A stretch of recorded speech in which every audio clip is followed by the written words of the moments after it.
What is up, guys? Delboy here. I just wanted to talk about the state of British boxing. To be honest with you, I've been thinking about a lot of things in regards to boxing, and mainly boxing in the UK. How the promoters are operating right now, the products they're putting out, whether they are giving fans value for money, how sort of media cover boxing in the UK, boxing fans in general, boxing YouTube channels. I've been thinking about a lot in regards to boxing in the UK. Not sure where I really want to start with this, to be quite honest. I think we should perhaps start with the quality of product we are being fed right now. Are we getting value for money? Considering how a lot of this boxing is behind a paywall in the first place. You know, you've got BT Sports, who host the Frank Warren shows, and we have Sky Sports, who host the Matchroom shows. Now, first and foremost, it's quite expensive to have both BT and Sky Sports. But first and foremost, the regular content they show, so content that is on the regular channels and not pay-per-view, are we getting value for money? As far as I'm concerned, absolutely not, especially with Sky. Now, did you know the last world title fight that was held in the UK featuring a Brit to take place on regular Sky Sports was Ryan Burnett versus Zanat Zakyanov? That was the 21st of October 2017, so basically a year ago.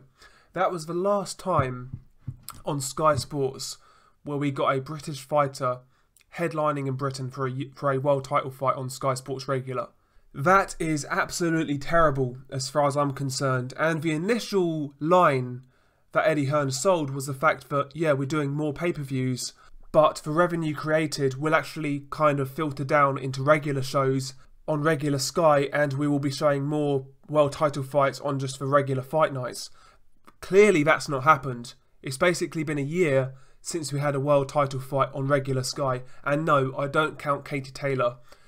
And, you know, women's boxing in general, it's been used by Eddie Hearn and Frank Warren as a way to beef up cards on the cheap.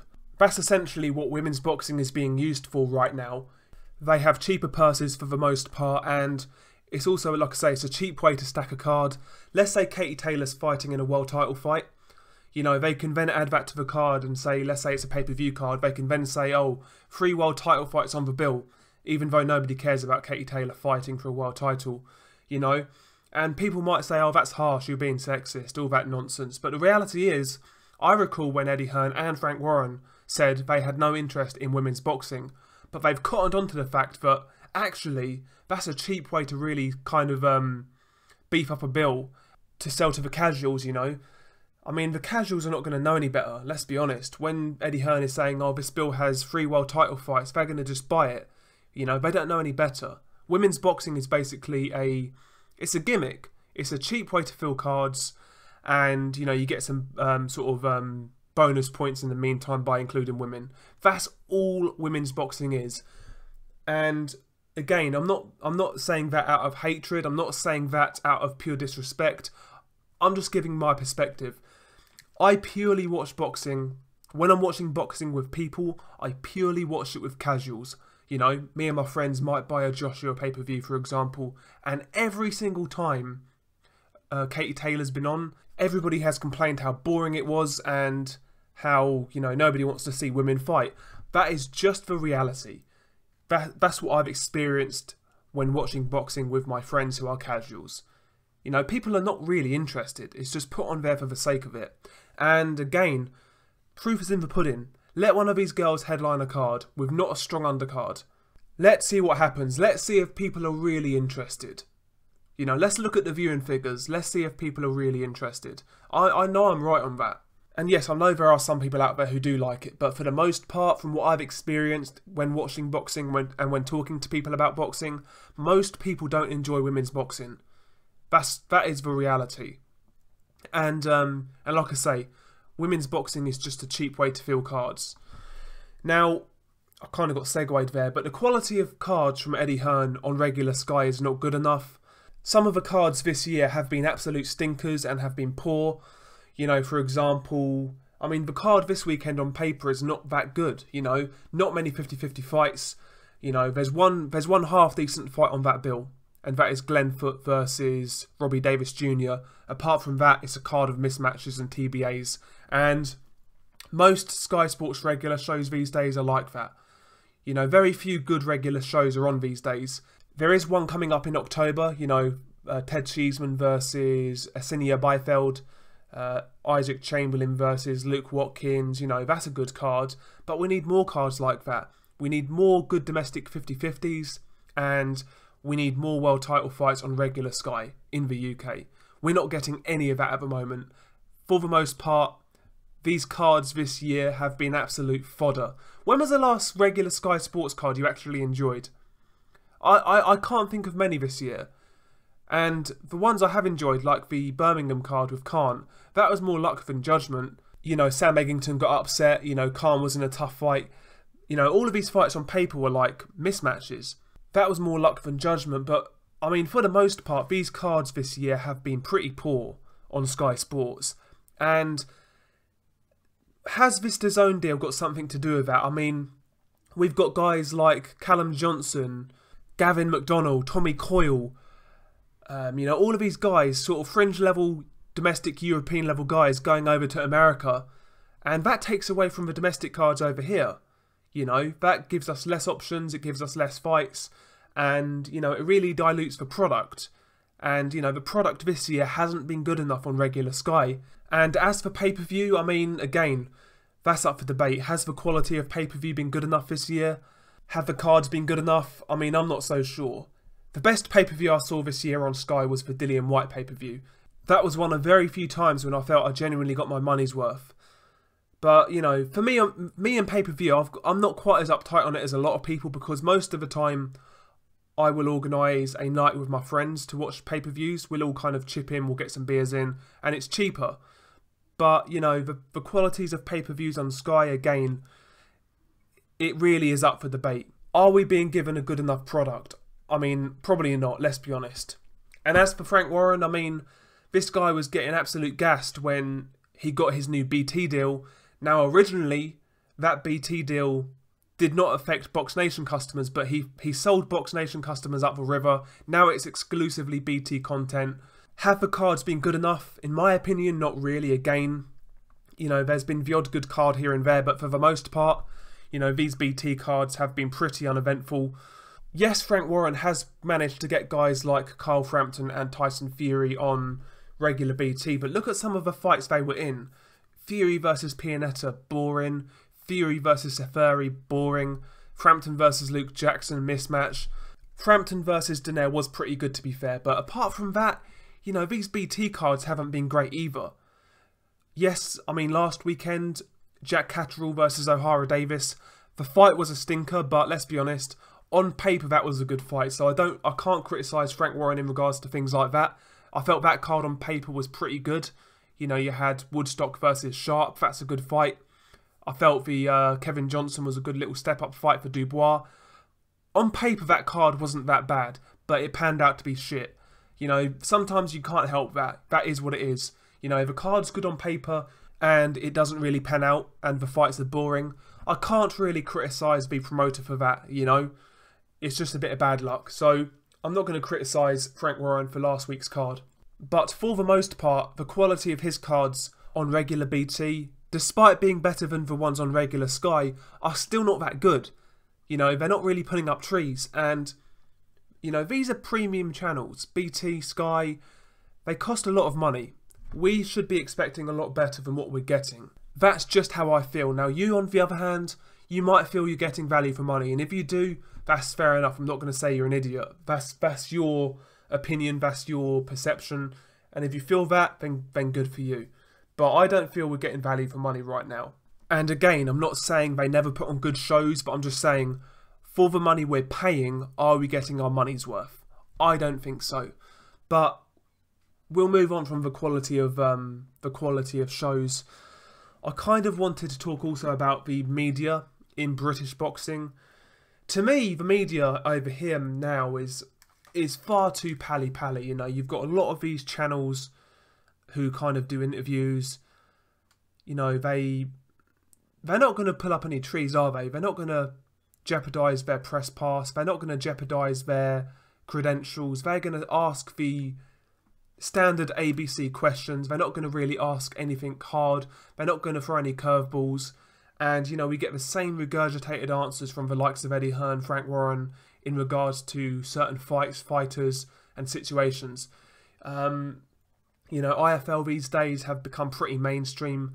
Do they really ask for questions the hardcore fans want answering, mainly from promoters and people like that? I don't think so. Yes, some of the interviews they do with fighters are very good, but, you know, from the people who are selling us the products, they're not really asking the right questions, as far as I'm concerned. You know, some are better than others, but I think in the UK, the standard for these journalists and interviewers, you know, is pretty bad, as far as I'm concerned. And yes, people are praising Boxing Social, and I think they are the best of the bunch. But again, they're pretty new to the game, so I kind of reserve judgment at the minute. I like the guy, Rob Tebber. I think he's doing a decent job.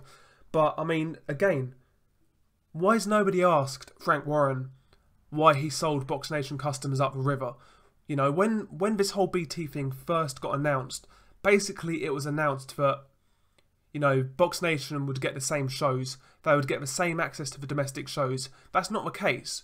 Frank Warren turned his back on the Box Nation customers, and nobody's really pushed him on that. Nobody's asked him why he lied to the Box Nation fan base. You know, things like that. Nobody's asking these questions. Nobody. Nobody's asked Eddie Hearn why Ryan Burnett was the last guy to fight on regular Sky for a world title in the UK. Why is nobody asking that? Why is nobody saying, well, Eddie, you said that because of all these pay-per-views, regular Sky shows are going to get better. They've not gotten better. At best, they've stayed at the same standard, and maybe they've got worse. In fact, they have got worse. In 2012, we had Carl Froch versus Lucien Butte, world title fight on regular Sky. Guys like Carl Frampton on the undercard. We had that on regular Sky. 6 years later, we have Dillian Whyte versus Derek Chisora 2 on pay-per-view. I mean, people were saying Derek was shot in 2014, 2015. How on earth is that on pay-per-view? Crazy stuff. And nobody's asking Eddie these questions. Nobody's asking why the regular Sky Sports shows are not getting better. Nobody's asking about the lack of world title fights on these cards. You know, these guys are supposed to be journalists asking questions on behalf of the fans. You know, I'm sure you guys want to know why these cards are so lackluster. But nobody is asking these questions.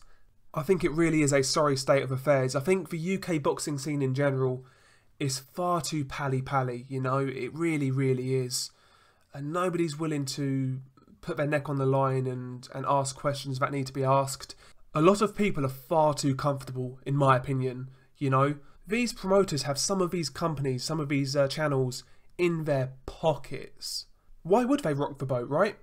So, yeah, I mean, I take what I hear with a grain of salt in regards to all of these situations in boxing, you know, whether it's AJ versus Wilder or whatever it may be. I try to read between the lines and kind of come up with my thoughts from there. But, yeah, I mean, these promoters really do have these interviewers in their pockets. And, again, even like the broadcasts, like, let's say, Sky, some of the punditry is embarrassing. You know, guys like Johnny Nelson, Tony Bellew, these guys should not be pundits. Some of the things they've come out with in recent months have been disgraceful.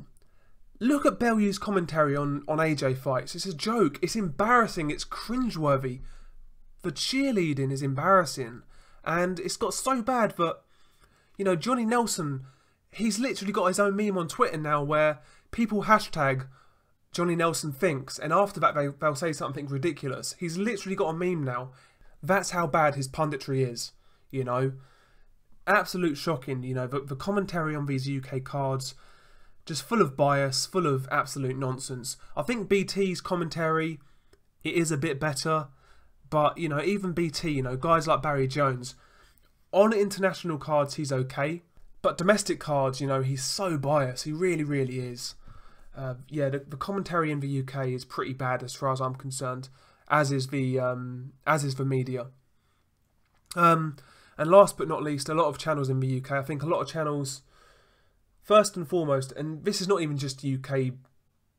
I'm not aiming this at just UK channels. Actually, I'm aiming this kind of just worldwide. I personally feel, again, like these interviewing channels, a lot of these other YouTube channels, I think, are genuinely bought, like they're paid for by promoters, or they get incentives. Because all I'm saying is, listen to some of these channels and follow the patterns and see how fair they are with criticism. If they are heavily pro, like one sort of promoter or one network, and heavily against another promoter or another network, and it's constant, then chances are, at best, these guys are just biased, or at worst, these guys are paid. Because some of these channels, man, are so fishy, man. And yeah, I do personally, I honestly believe some of these guys are paid, and I'm not even going to name names, but I think there's plenty out there. That's all I'll say. And lastly, in the UK, I've noticed an anti-Eddie Hearn movement. Now again, Eddie Hearn, like I say, he deserves criticism for the product he's putting out. You know, a lot of these shows, in my opinion, are not good enough, and he should be criticised. But some of these people solely criticise Eddie Hearn, and it's almost like at this stage they're too far down the rabbit hole to look at everything else that is going on, to look at the picture as a whole. They just focus on Eddie Hearn, and everything else is it's a blind spot. They can't see anything else. And to be completely honest, some of these anti-Eddie Hearn guys are some of the cringiest cunts around. Like, they're literally obsessed to the point where it literally clouds their views on everything else related to boxing. So, for example, some of these people were saying, like when Callum Johnson got his shot to fight Artur Beterbiev for the IBF light heavyweight title, they were saying how irresponsible it was to match Beterbiev with Johnson, how unsafe it was, how, it shouldn't happen, blah, blah, blah, blah, blah. Despite Johnson being ranked, despite this probably being a once-in-a-lifetime opportunity, that was like, oh no, you can't take that fight, it's too dangerous. And these very same people, I've seen these very same people give Billy Joe Saunders all the leeway in the world for failing a drug test. Despite these guys being pro-fighter safety, they wanted to see Billy Joe still fight Andrade. Again, I'm not going to get into my opinions on drug testing and whatnot. I think, there's more to it than meets the eye. It's not as cut and dry as people think, but, these people are all for fighter safety, right? Why do they want a drug cheat to get a fight just after he's popped against a guy who's not failed a drug test? That's not fair, right? But you're pro-fighter safety. Again, a lot of these anti-Eddie Hearn sort of profiles and channels, they're embarrassing. They are really cringe. And listen, Eddie Hearn deserves criticism, like I said, and I'm not saying they're wrong for criticising him, but look at the whole picture, look at the bigger picture. Don't let it cloud your judgment on everything else. But yeah, just some quick thoughts on the UK scene, some of the bad things about the UK scene, some of the things that I would like to see improved. I mean, listen, the UK's got a lot of good going for it in terms of boxing, but there's a lot out there that needs to change, and there's a lot of questions that need to be asked, and they're not being asked. Share your thoughts below. Tell me what you guys think of the UK boxing scene, whether you're from the UK or not. Maybe an outsider looking in could offer an interesting perspective. Tell me what you guys think. Peace.